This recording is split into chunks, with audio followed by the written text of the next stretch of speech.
Hey everyone, you are inside of my bread truck, my Vanlife step van right now, and I just want to share with you a quick van life tip to help your life be a little bit more convenient on the road.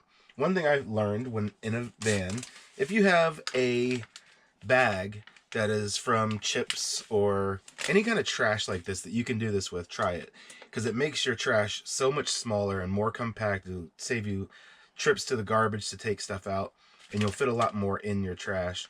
I also separate my trash, but let me show you what I do. I just take the bag and I fold it like this.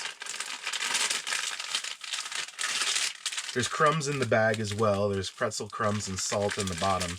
And I just fold it as many times as I can over on itself. And then I just take this bag and I throw one knot in it and pull it tight. And that's it. And what that does is it keeps all your crumbs in the bag tied off with the knot.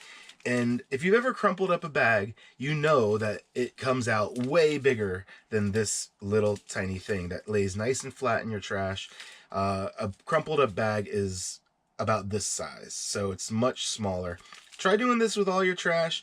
Also separate your trash, recycle everything that you can, and it makes getting rid of trash in van life so much easier. And if you're lazy and you eat snacks in bed, you could do this and toss it aside. You don't have to worry about the salt and everything getting everywhere. So that's a bonus to that. So thanks for watching this video. I might be putting out some more van life tips as we go, and we'll see you next time. Bye!